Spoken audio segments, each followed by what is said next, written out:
Hello, we're back again. Gonna wrap this piece up. Llynhunter here. Llyn Hunter. We're working on the last piece of Turtle Dove. It's got about an hour, I think, left in it. We'll see. Try to get it done faster than that. If we go longer than 30 minutes, I'm basically going to work on it for at least 30 minutes to show you where I'm at. We're tidying things up. What I'm doing right now is putting the shadows and the final touches in on it. What I'm using violet and the Prussian blue as my last and final shadows in here. And then what I'm probably going to do is I'm going to put a swath of green running down here, a bit of a turquoisey green to run through here, and I'm going to probably darken up pieces of the kelp and put little details that are left in the feathers, in the bird, trying to give them a little bit more volume by adding some purple shadows. See, I'm touching on the white shell. I'm going to throw a little bit of violet in there to give it some interest and to roll anything that isn't looking a little bit more three-dimensional, a little bit less flat. And whenever you throw in a dark, that'll always turn an edge. And right now we've got yellow and turquoise going on, and the violet is a nice accent to throw that in a different direction. And then the turtle doves have a red circle around their eye, and what I might do is also use some cad red in a little bit more towards actual red. We've got a lot of orange and a lot of burnt sienna, rusty colors, rusty reds going on right now. And what I might do is throw a more of a, the cad, when it's straight up without the yellow in it, will be a nice little counterbalance to the purples. So we'll see where I'm at when I'm ready to put the final accents in. And sometimes it's just one little added extra touch of color that will spice up your painting. I mean, you especially if I'm gone on this is a little bit of a complementary, analogous, and a little bit of complementary color scheme, you know, because you've got the purples in the shadows complementing the yellows, and a little hint of red here and there might be just the thing to just, you know, punch it up just a little bit more. And you see what I'm throwing, like in the feathers here, to make things have a little bit more volume. I'm liking the looseness of the piece, and I'm liking the lightness of the colors and the bit of the pastel quality. The orange in the shells of these turtle doves in the background really were nice to give some accent to the piece. Now, sometimes when you're doing watercolor and you're doing the very beginnings of it, it feels like, okay, when is it going to kick into feeling a little bit more detailed and volumey when you stick to just a limited palette. And that's why adding in a few accents is often a great idea. The thing is with this particular piece here, just as a review of the colors that I used in the piece, I started out with the burnt sienna to drop in the shadows to get my first bit of volume in, and then I went back in with Prussian blue to do most of the background.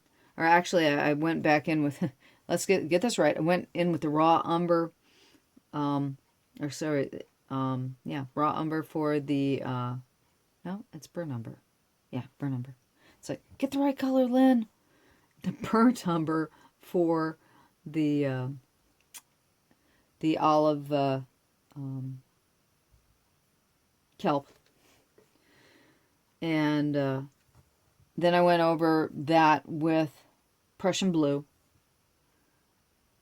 to get these nice cloudy shapes. And then the clouds were those supposed to be an allusion to clouds. There are some kinds of algae that'll get that shape. But in this case, they were meant to be an allusion to clouds, so it's kind of like you're halfway between the ocean and the air. So it's like, where are we really? Are we under the water or are we in the sky? And that's, I wanted there to be a bit of a confusion there as to which I'm really depicting, because we have birds that are not in the air and they're not in the water. They're somewhere in between. So I wanted the background to have a similar feeling. And thus far, it's turned out very, very much the way I wanted it to. There's still things that I didn't plan in this when they came out. I was thinking that I'd go more pink and purple in the clouds in the background. Going, no, actually, just leaving it with the burnt sienna and the Prussian blue together to make that. You can tell that green in there, that off color, is made up of just running the burnt sienna, having painted the shadows in first, and then going over that with just a really light coating of the Prussian blue, gives you some really, really interesting colors. And that's why I said when watercolor paints itself, it finds those colors for you. You don't have to be running to your palette looking for amazing colors, because if you're running or you're painting one transparent color over another, those colors just form on their own without you having to do a thing. It's just picking up. Thus far in this painting, there's basically, let's see here, there are 1, 2, 3, 4, 5, maybe 6 colors in this entire painting I've from my palette. And I'll throw in probably one more color. Like I said, I'm thinking about running that a bit of green up the center as one more overlay, and that's either going to make it or break it. And it's kind of, sometimes you got to be daring and give things a try. I want the birds to stand out a little more, and I want a little more varietal color in the background. And that's why I'm thinking about adding that one S of green, or an S shape of green coming through here to tie it all together. The shape here, this is meant to be kind of like a pyramid shape, or this is a triangle shape running up here. So we have kind of a double helix going on here. I've got kind of, because the birds are doing this thing. You can see here there's an S going here, and then there's another S going here. So, and that was intentional. It's like while I was drawing it, I started out with the one turtle dove that's facing you and flying up with his underbelly to you. That was he's the central focus. But as I was doing it, I wanted to add the other turtle doves. But the only one that really has, I mean, this one has a face and this one has a face. And those will, it's meant to draw you up and bring you back down, and draw you up and bring you back down, so that while you're looking at the piece, your eye is going to float all over the piece. And that was intentional. I was thinking about those things when I did the piece. Now, whether I can pull it off, that's always the big challenge when you're doing a piece. If you're intentionally planning to do something, can you actually pull off the magic that you're trying to? Pull off that illusion, pull off the the entertainment for the eye that you're trying to create. And when when it goes above and beyond what you expected it to do, that's the best.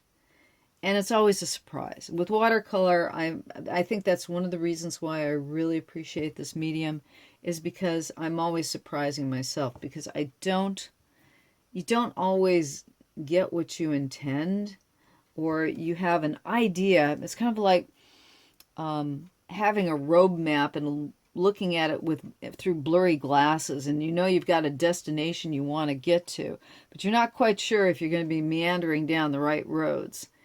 And that's what happens every time you do a watercolor painting. Is it's always going to be, am I going to get where I originally anticipated to go, or is it just an illusion? I'm trying to get there, and whether I get there or not is never, ever a definite. It's always a possibility, but it's never a definite.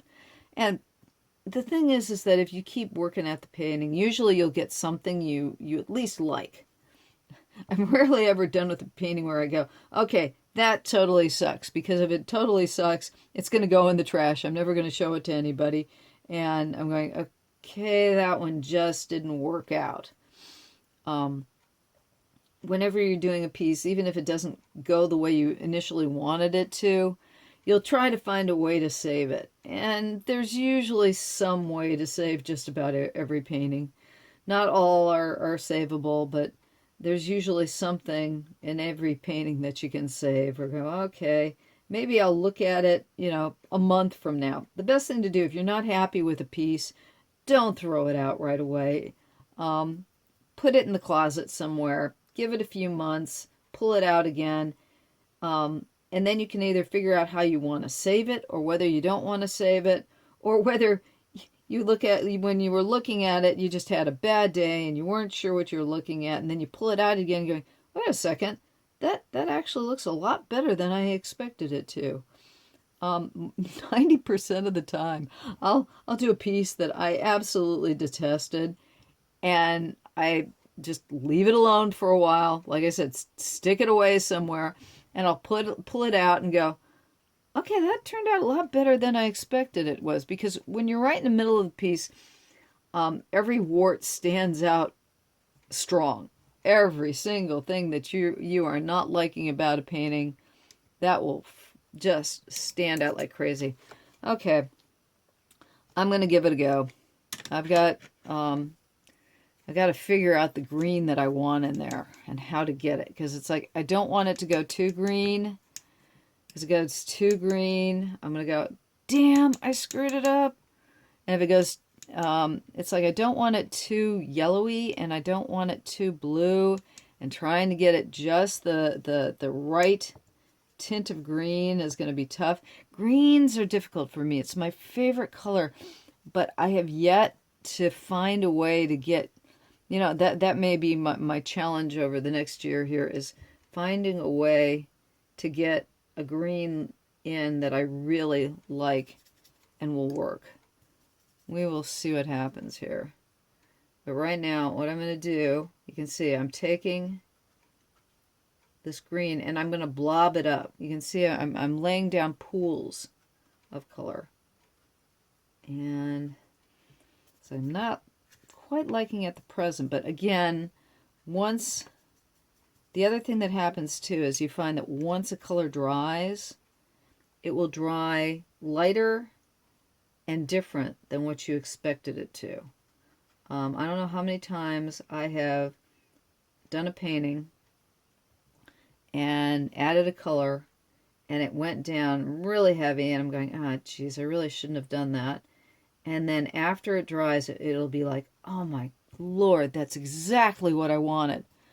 And that's when you go, okay, you gotta learn to trust the dang paint, because it's like after a while you learn how to really trust your paint to do what it's supposed to do as the paint. And sometimes those things work, and sometimes they don't. Oh God, oops, went ahead. You see? Also, one way to save a little bit of paint, I just stuck my finger in there and scooped it away. And that works too. I usually use the paper towel, but occasionally when something gets... I accidentally dribble it in a piece of water in a space, and I'll take my thumb and just, okay, that works. Whatever works to get done what you need to get done. And you can see right here what I'm doing with, when I like stipple it a bit, it does two things, and this is kind of my own technique. Somebody else might do it a different way. It adds a little bit of interest. It's like leaving pearls behind. And because when those little drops of water or little drops of color dry, they won't necessarily dry in that perfect shape. They may and they may not, but what it will do is it'll add color and it'll add interest. And if I just added just a brush wipe, it won't add as much interest as when I'm doing this kind of stipply thing. And I find that it's just a texture that I personally like. And that's something that you've got to find out for yourself. You've got to experiment and play with paint.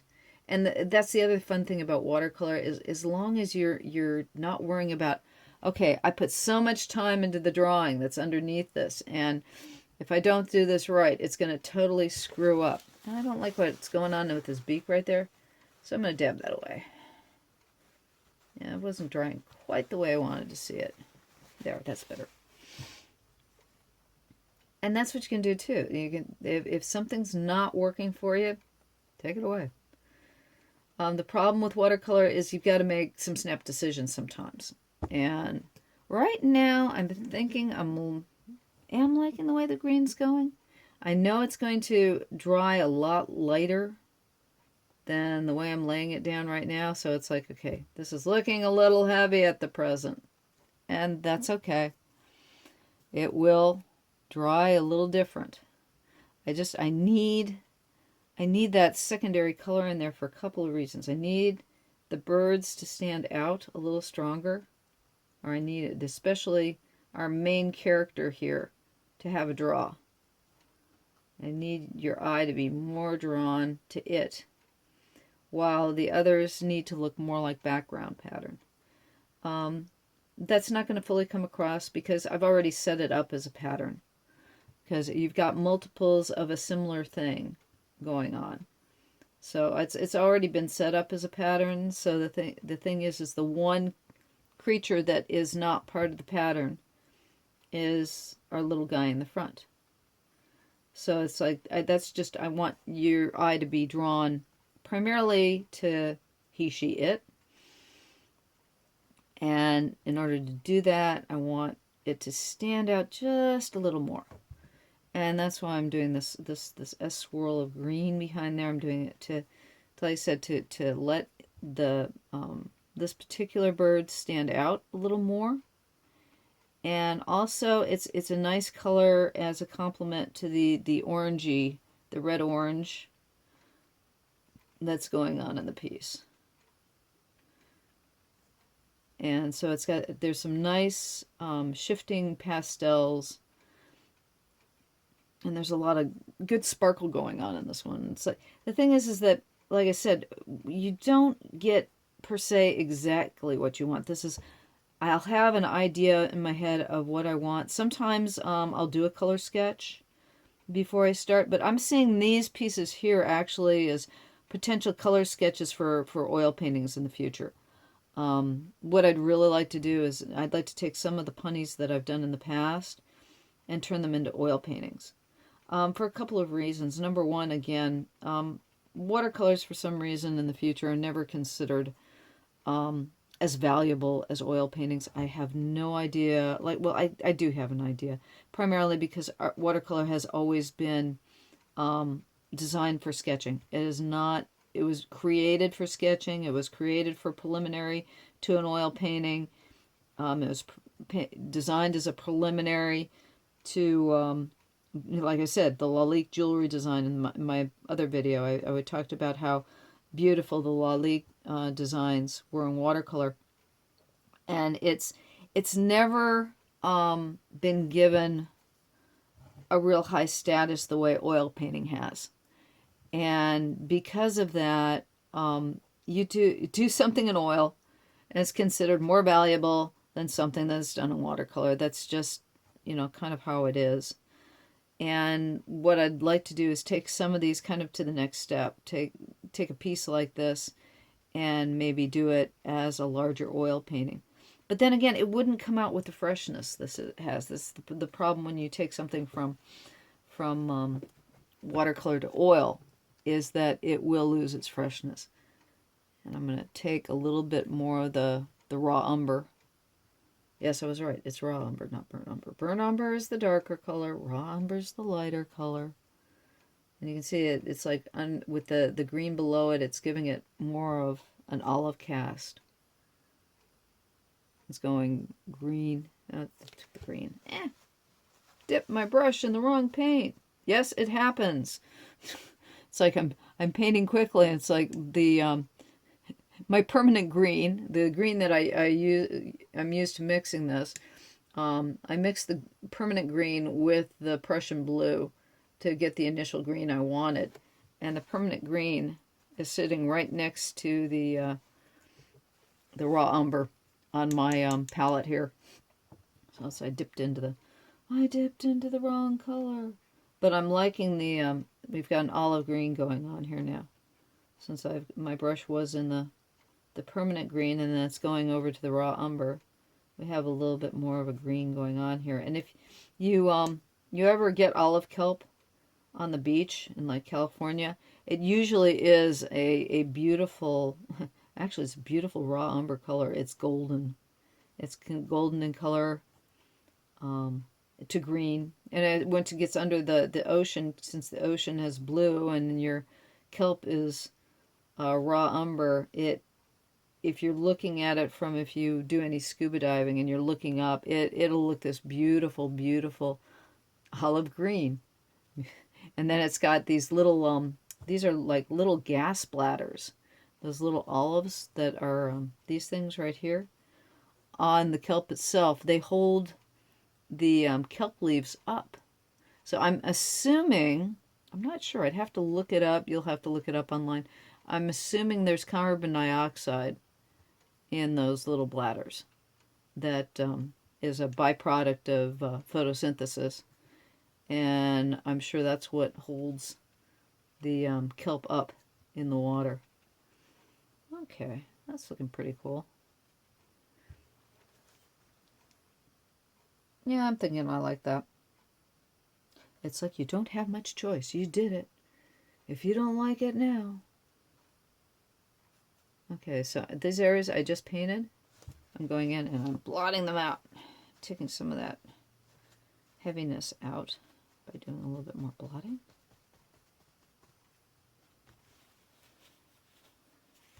Okay, and that, I'm going to go back in with a little bit of shadowing with some Payne's Gray, and that is the piece basically done.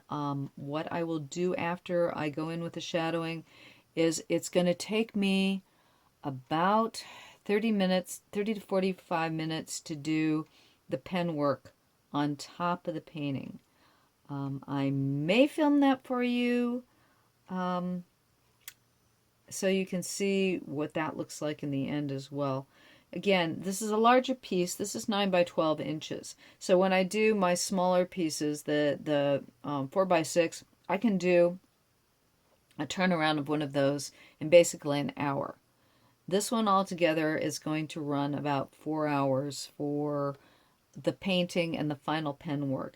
The pen work itself probably took me about 2 to 3 hours altogether to do the initial line work. So this piece, when it's done, will be about actually it's going to be about a 6-hour piece altogether. And that's it for now. This is Turtle Doves. My name is Llyn Hunter, LLYNHUNTER, 2 L's, 1 N. Again, you can find me on Instagram and Patreon. You can follow me on Facebook. Thank you for watching, and see you in the next one.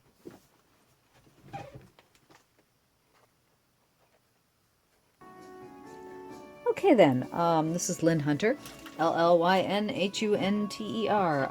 We're going to be finishing up the turtle dove painting here. I put in a lot of blue shadows and purple to do a little bit more, add a little bit more volume. I put a band of green going through here, and to make the central dove stand out more. But at this point, what's happened too is that because we've laid down quite a bit of pigment overall, and the ballpoint pen is not totally waterproof, and also because pigment overlays, you can tell the pen has shifted back a little. Not a lot, just a little. But what I'm going to do now is I'm going to go back through with, this is your good old, it's a big stick. And this is one of my favorite. This is a Zebra F301 0.7 millimeter ballpoint's considered a fine point. And the nice thing about these is you can always find replacement cartridges for the pens. You know, if you're ecologically minded, not that pens are necessarily ecology-based art materials. What I'm doing right now is I'm going to heavy up all the lines that are used in this piece. So I'm giving it a nice heavy outline. And the thing is that there's different attitudes when it comes to creating illustrations, when it's creating artwork, when it comes to outlining. I'm a linear artist. I always have been. I do more edging on some of my Photoshop works, just because nowadays when it comes to illustration, everybody wants something that looks more or less like a photo. Even if it has a painterly quality to it, they still want it to look more like a photograph than a painting. And I've always been rather linear. It comes from, you know, not having a lot of art supplies, not having a lot of per se art education, and most of my education when it came to art growing up was gotten from the local library. So that's where a lot of my background comes from. Okay. As I was saying about the outlining, there's different attitudes towards outlining. I mean, I've had portfolio reviews in the past where people will look at my work and go, "Oh, you outline that. I hate outlining. I want edging. We don't want to see lines." And it's part of my style. It's what I do. So like I said, some of the things I do now, I'll do complete edging and I won't show as much outlining, primarily because it's not the in style. When I'm doing what I want to do, what I'm doing, who I am, I do outlines. I was the kid with the pencil you couldn't pry out of my hand. I do linear stuff. I love the pen and ink artists of the turn of the century. I love ink work. I love what you can do with a line, and I see no problem with outlining. I see no problem with detailing with line. If you don't like linear work, hey, that's your thing. But I find it fascinating when a lot of art directors, if they can't find something to criticize in your work, will say, "Oh, you outline things." And it's like, yeah, so don't like lines, don't hire me. And I say this with bitterness sometimes, just because it's a style that has been utilized since the dawn of time. And so that for somebody to, you know, prefer absolute rendering, that's fine. There's nothing wrong with that. But, you know, hey, you've got photographs for that as well. When you put lines in a painting, it's like adding calligraphy to it. It's adding a signature to your personality. There's nothing wrong with it. I don't have a problem with it. However, obviously some other people do. So again, what I'm doing right now is by heavying up the lines, I'm making things stand out. If you reduce the lines, things fall back. And so the thing is that I will darken some lines and heavy up others. And the nice thing about ballpoint pen, again, it has a variance of darkness.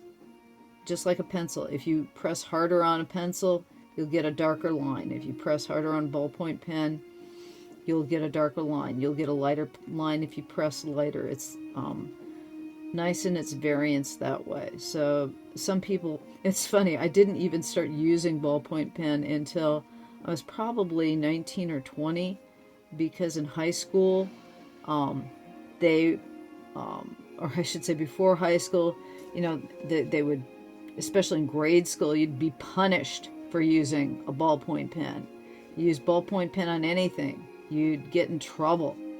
Ballpoint pen was only for certain things. And so, you know, you used to learn a pencil, because I was the kid who didn't want to get in trouble for doing something wrong. And I didn't discover ballpoint pen really as an art tool until I was in my 20s. And I started playing with it in my sketchbook.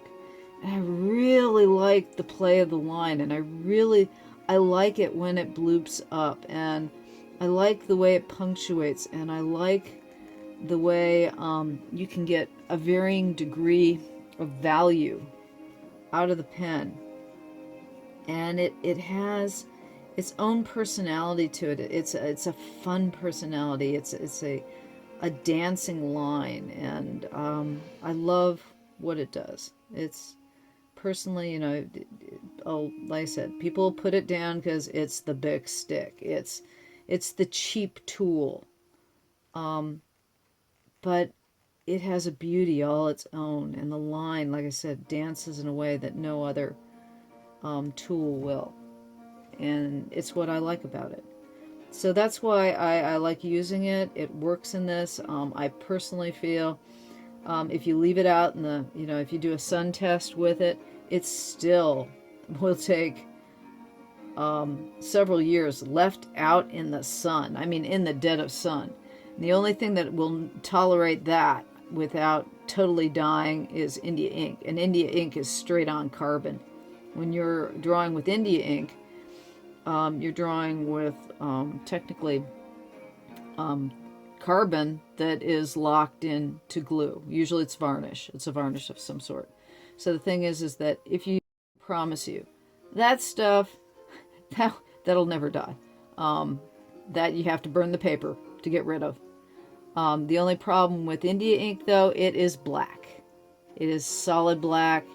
And if you want a good solid black line, use India ink. And I will do that too. I like using India ink as my underdrawing for painting. And often too, when I'm painting with Indian ink or drawing with when I'm painting with Indian ink and using the ink for the underdrawing, I will still go over India ink afterwards, because like I said, this is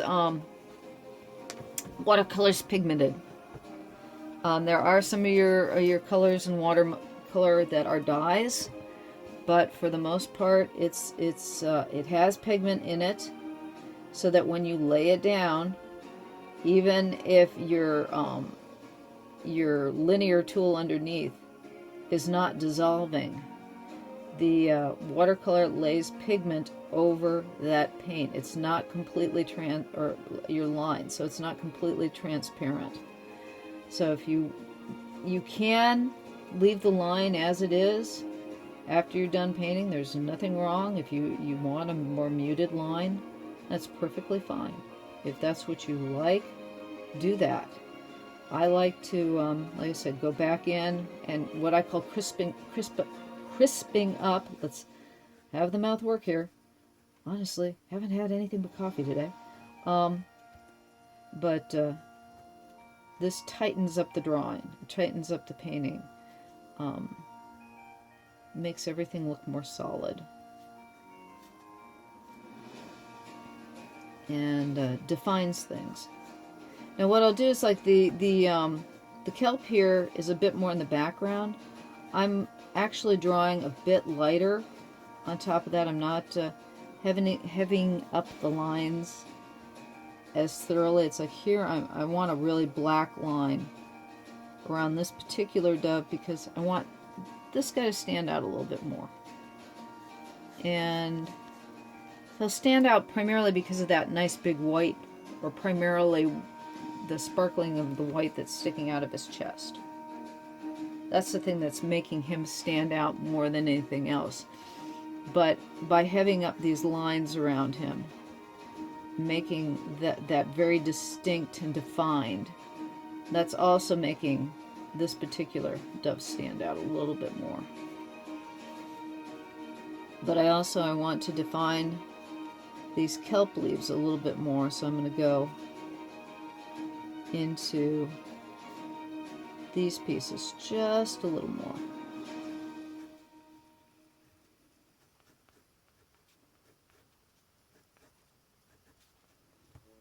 So you can see that there's also a volume there because I'm leaving some of them a little bit lighter and some of them a little bit darker. And by doing that, there's a push-pull as well. And it's again a matter of taste, and there's no right or wrong to anything you do. This is a piece of art. And the judgment is all in the eye of the beholder, whether it's you or the next person who looks at it. That's one of the things I look at when somebody's viewing a piece of artwork. They are also involved in the creative process because they're interpreting what you've done. I mean, you can want certain meanings to go across. And, you know, the simplest one here is that I want people who look at this piece to figure out a puzzle. I think one of the cutest things I read on, I posted the initial drawing for this on my Instagram. And somebody just posted, "Oh, I get it." And that was the compliment right there. Good, you got it. Wonderful. That's what I want. I want somebody to look at my work and get the joke. And that's all that this is meant to be, is a beautiful joke. You know, I have the greatest wish in the world that when I create something, it is there to give somebody a smile, to make somebody laugh, to make somebody go, aha, oh, okay, that's cool. Or, oh, I just really like the way that looks, or that makes me smile, or brings my morning sunshine. I mean, if I can do that, that's heaven for me. I always say when my working on my animation, when I was a kid, I mean, the most important thing to me was Saturday morning. We only had really good cartoons on Saturday mornings when I was a kid. And every Saturday morning, I was in front of my television until noon. It was like I would sneak downstairs and carefully turn on the television and put it at its lowest volume so I didn't wake my parents. And I would be watching the cartoons from the moment they came on at 6 o'clock on Saturday morning to when they went off for the professional golf games around noontime. And that was my Saturday, my every Saturday. And I would draw while I was watching those cartoons, or they were my heaven. And I returned that pleasure, and I hope I did in my lifetime, by helping create the cartoons that really were exciting and fun and silly and made me laugh and made me dream and made me think. And so that I hope that when I'm creating cartoons, that's what it does for the kids who come up after me, that it makes them laugh and smile and think. And when it comes to the drawing and painting that I do, it's like right now I'm engaging with you, and you're getting to watch what I do, and hopefully that'll get you to go and draw something really fun and amazing and makes you happy and gives you pleasure. Because there's no pleasure that I find more wonderful than when I am creating a piece of art like this. I get quite a good deal of pleasure. The endorphins are definitely, moving when I'm doing this sort of thing. And I would hope that you get to do that too. I mean, it doesn't matter if your work is great or good or bad, or if it makes you happy, and then if you can turn around and make somebody else smile and go, wow, that's really amazing. That right there is everything. We get a short span of time on this planet, and we are fortunate enough to be able to do things like this. I mean, I was listening to a biography of Emily Dickinson once while I was working, and during her lifetime, she literally had to ask permission of her father in order for her to write poetry. And she'd have to get all her chores or whatever the stuff that she was supposed to do for her father during the day, all her housework or whatever she was required to do during the day. And then she would take a candle and go to her kitchen table, and like from 8 to 12, she would sit in the dark and write poetry. And thankfully, she had a sister who kept her poems and relatives that they passed on to him. Otherwise, we wouldn't have any of Emily Dickinson's work. But she did it for herself. She didn't really do it for others. She did have a few pieces published in her lifetime. But for the most part, she did it for her own enjoyment, for her own enlightenment, for her own purposes. And whenever you do art, if you can share it with others, that's heaven. That's total heaven, because to know that somebody took something that you did and enjoyed the work you did and smiled because of it, laughed because of it, cried because of it, that's really, that portion of being a part of humanity is just a cool thing.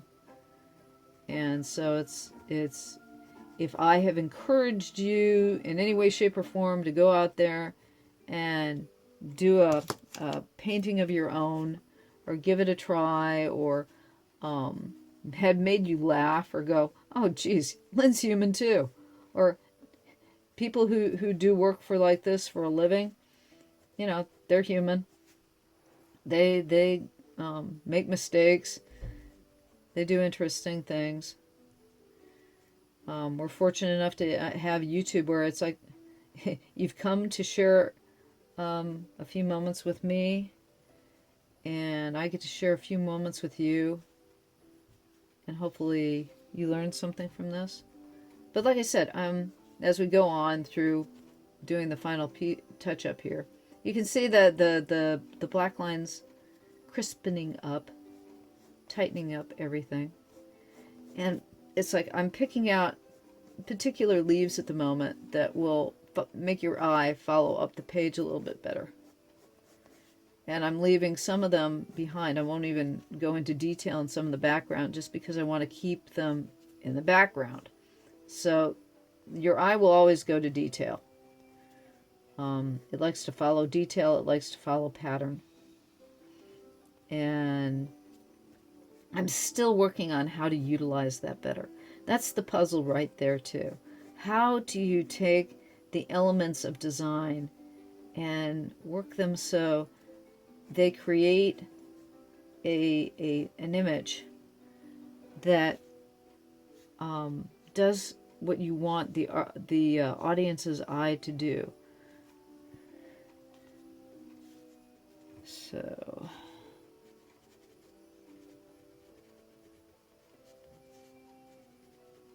okay, we're getting there.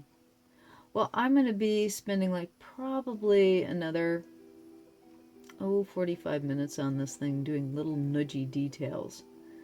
I will be posting the original online. You can look at it in my Patreon. In the Patreon, I will be giving away basically digital downloads of this piece, and a coloring page, the original black line, and greeting card downloads. Basically, you can download it, the PDF, on your printer, print it out, turn it into a folded card. And I'm working on putting more prints up online on my my Store Envy. So if you'd like a print of this, an 8x10 print, I'll put the final up available on my Store Envy site as well for a while. So if you're interested in that sort of thing. But I'm going to wrap it up here because we've been on this piece for quite a while. Like I said, I'm going to be putting in a few more pen accents, not a lot. This is basically it. But it's one of those things where for the next hour or so, I'll come back to it and go, it needs a little more here, or it needs a little bit more there, or I really need to put in one more purple shadow there. I have a tendency to do that. I want to come back and keep, doing a little bit more nudging and finalizing and putting some more detail into various portions of the piece where I feel it's, okay, it needs to be a little bit more finished there and less finished there. But that's it. I'll put a signature down here.